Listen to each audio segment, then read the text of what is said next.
Video seorang ibu-ibu menagih hutang terhadap seseorang yang nilainya sekitar 20 jutaan itu viral di media sosial. Terlihat yang punya hutang justru jauh lebih galak dari si ibu. Sebenarnya hal seperti ini lumrah terjadi dan bahkan sering menjadi meme di media sosial.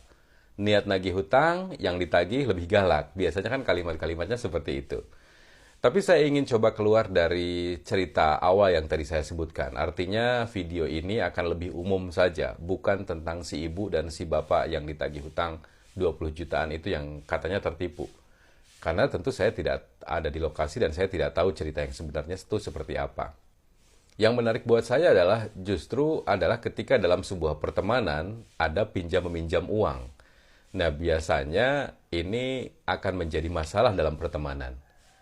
Tadinya dekat banget jadi agak renggang karena begitu ditagih selalu seperti tidak punya dosa dan seterusnya. Biasa-biasa saja nongkrong bareng, ngerokok bareng, ngopi bareng dan seterusnya. Ini baru aja terjadi terhadap anak saya juga. Jadi ada satu orang temannya yang pinjam uang ke dia itu cari uang sendiri, ngejob sendiri dan seterusnya yang kemudian dia punya uang lah ya.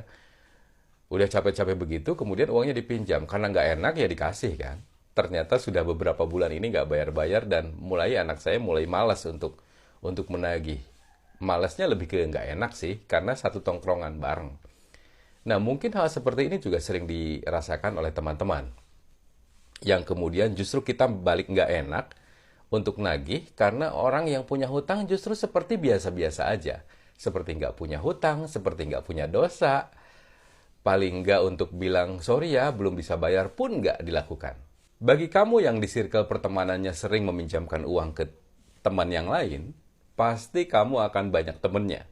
Karena kamu akan dianggap teman yang selalu ada di saat kesulitan. Tapi nggak tahu, apakah kamu juga merasakan sulitnya menagih hutang ke teman-temanmu? Ya memang walaupun tidak semuanya begitu, mungkin ada juga teman atau sahabat yang bisa melakukan itu dengan tanpa pamrih misalnya.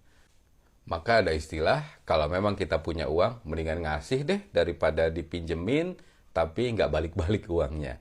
Malah kepikiran terus. Teman-teman punya cerita yang mirip-mirip seperti itu? Komentar dong.